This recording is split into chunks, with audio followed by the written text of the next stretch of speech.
So recently, I decided to investigate a few urban legends from across the United States. You know, the kinds of stories people tell about strange creatures, mysterious figures. Most of the time, those stories are just myths. Someone hears something strange, tells it to a friend, that friend adds a new detail, and before you know it, the story turns into a full-blown urban legends. Pretty standard process, huh? So, I picked 5 urban legends from across the United States and started digging into where they actually came from, and you won't believe what I found. A list of strange, fascinating origin stories.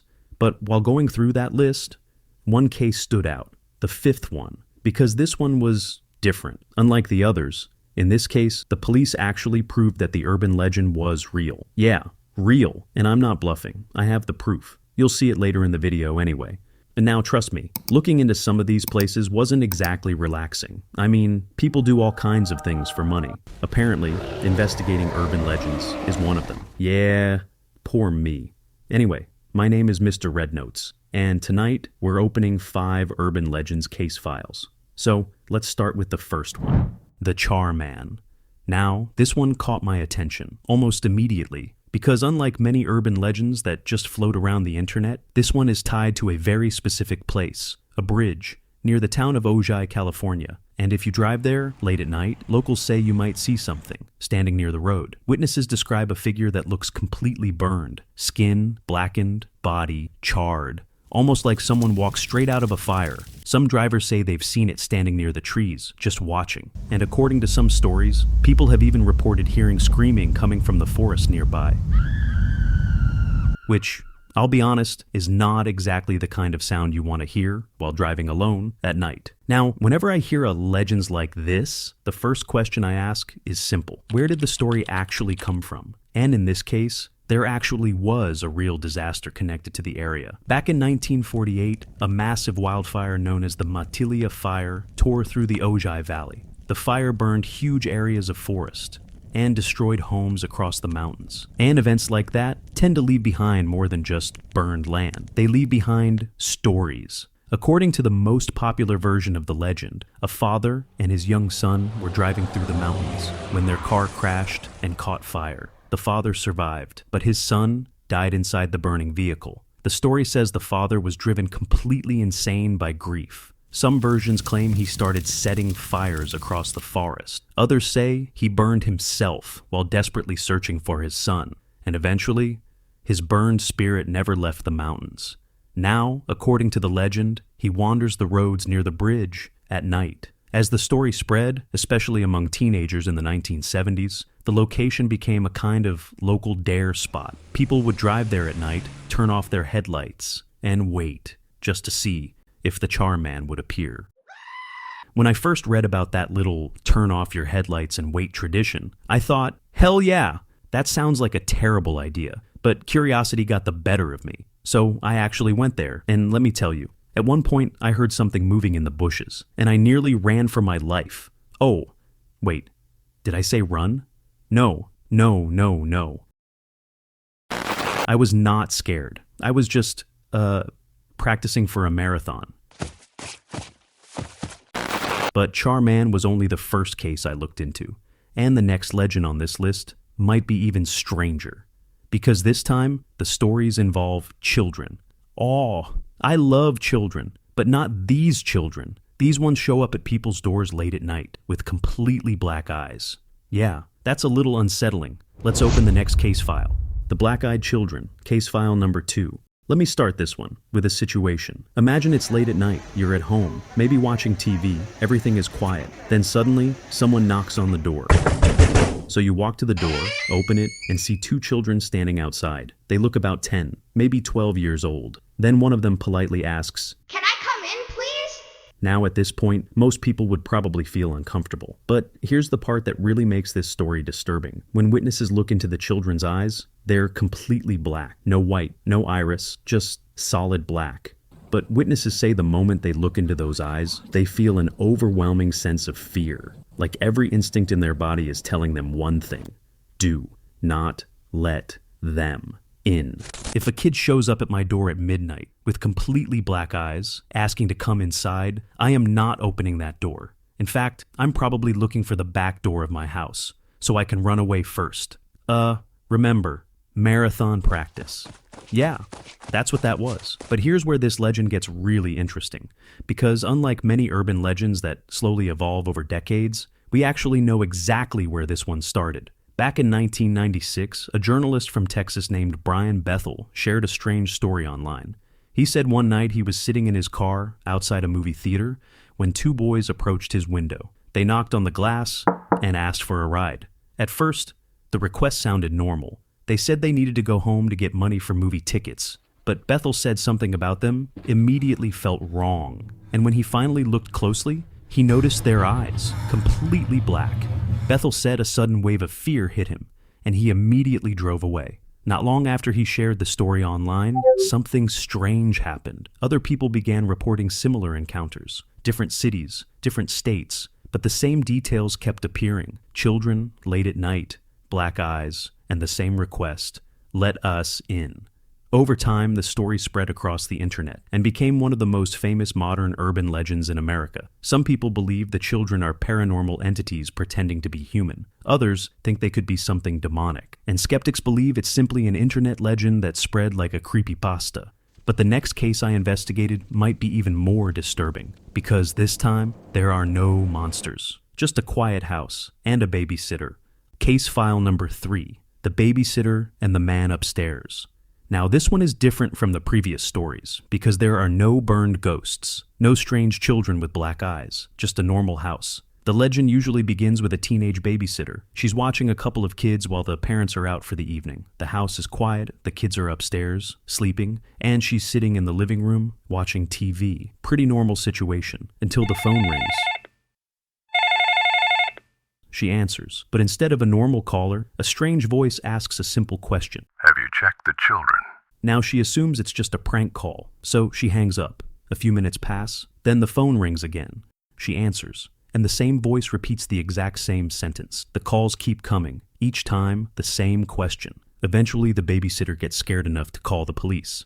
The officer tells her to stay calm and keep the caller on the line next time. A few minutes later, the phone rings again. She answers. This time she keeps the caller talking, just long enough. Then the line goes silent. Moments later, the phone rings again, but this time, it's the police. And what they say next is the part that made this legend famous. The officer tells her, "Get out of the house immediately. The calls are coming from inside the house." Which means the person calling her was upstairs the entire time. Now, depending on which version of the story you hear, the babysitter runs outside just in time for the police to arrive. And when officers search the house, they discover a man hiding upstairs. In some darker versions of the legend, the children were already dead, which is exactly why this story stuck with so many people. Because unlike ghosts or monsters, this fear is very real. The idea that someone could already be inside your house. Stories like this started spreading across the United States in the 1960s, long before the internet existed. The legend eventually became so famous that it inspired a horror film. In 1979, the movie When a Stranger Calls used this exact story as its opening scene, and that scene is still considered one of the most chilling openings in horror. Hello? Why haven't you checked the children? But the next legend on this list takes us back outside to a quiet road. A young couple parked in a car late at night, the radio playing softly, until suddenly the music cuts out and a news report interrupts the broadcast. A killer has escaped from a nearby asylum. A killer with a hook for a hand. Let's open the next case file. The Hook Man. Case file number 4. There's a good chance you've heard some version of this one, and the story almost always begins the same way. A young couple parked on a quiet road late at night. In America, these places even have a name. They're called lovers' lanes, secluded roads where teenagers would park their cars to spend time alone. Now, young love getting people into trouble is nothing new. Romeo and Juliet literally turned it into a tragedy. But apparently in mid-20th century America, parents had their own strategy to deal with it, because they weren't really worried about teenagers simply sitting in cars. They were worried the car might start dancing. So instead of giving a long lecture about responsibility, someone came up with a much more effective solution. A terrifying story about an escaped killer with a hook for a hand. Honestly, parents, 1, teenagers, 0. Anyway, back to the legend. The couple is sitting in the car, music playing softly from the radio. Everything feels normal until suddenly the music cuts out. A news bulletin interrupts the broadcast. A dangerous killer has escaped from a nearby asylum. The announcer warns that the man is armed and that he has a hook for a hand. The girl in the passenger seat immediately gets nervous. She asks the boy to leave. At first, he brushes it off, but eventually he starts the car and drives away. When they finally reach her house, he walks around the car to open her door, and that's when they see it, hanging from the door handle, a bloody metal hook.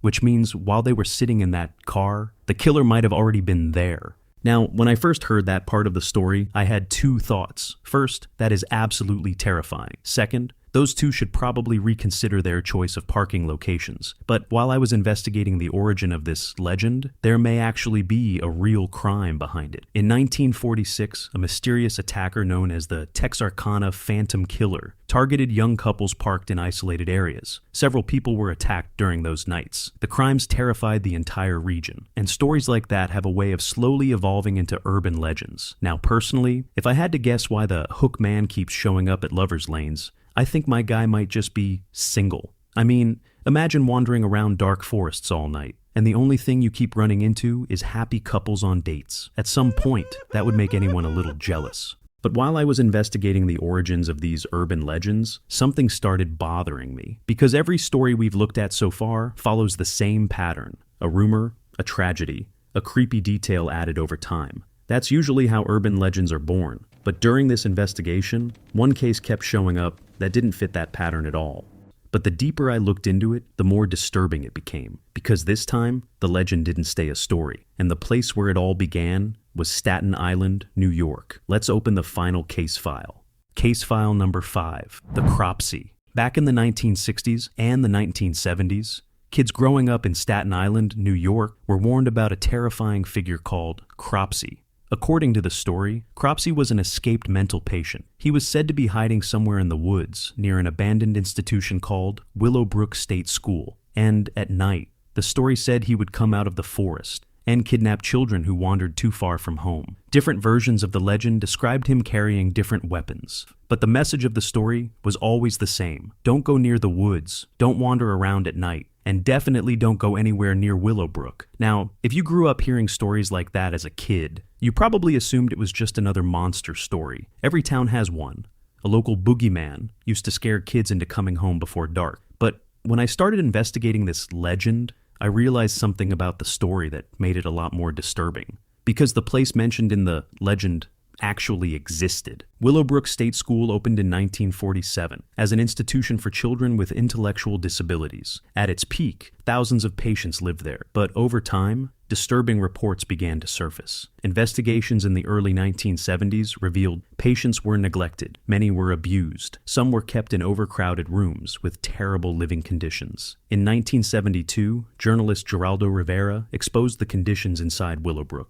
Eventually, the scandal led to the facility being shut down in 1987, and that's where the story of Cropsey continued. During the 1970s and 1980s, several kids went missing around Staten Island. Cases like Alice Pereira, Holly Ann Hughes, and Jennifer Schweiger shocked local families. Parents suddenly remembered the old legend about a man hiding near Willowbrook, and people began asking a chilling question. What if Cropsey wasn't just a story? Eventually, police focused on a man named Andre Rand. Rand had once worked as a janitor at Willowbrook, but what made him truly suspicious was where he spent most of his time. He was often seen wandering around the abandoned Willowbrook buildings, sometimes even living there. Rand also had a criminal history. Years earlier, he had been arrested for attempting to kidnap a child. So when more children disappeared, he became the prime suspect. The case that finally led to his conviction involved a 12-year-old girl named Jennifer Schweiger. Jennifer, who had Down syndrome, disappeared in 1987. During the search, investigators eventually discovered her body buried in a shallow grave near Willowbrook. Evidence linked Andre Rand to the crime. In 1988, he was convicted of kidnapping Jennifer Schweiger and sentenced to 25 years to life in prison. Years later, he was convicted again for the kidnapping of another child and And today, Andre Rand is still in prison. But here's the detail that makes this entire story so disturbing. The Cropsey legend existed years before Rand was ever arrested, long before the investigation, and long before the trials. Children in Staten Island were already being warned about a man hiding near Willowbrook, kidnapping kids. And years later, police discovered a real man connected to child abductions, living in the exact same place.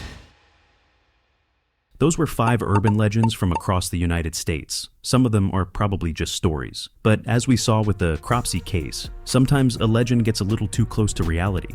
And honestly, that might be the most disturbing part. Now, I'm curious what you think. Which of these legends creeped you out the most? And are there any other urban legends or strange cases you'd like me to investigate next? Let me know down in the comments. Thanks for exploring these case files with me.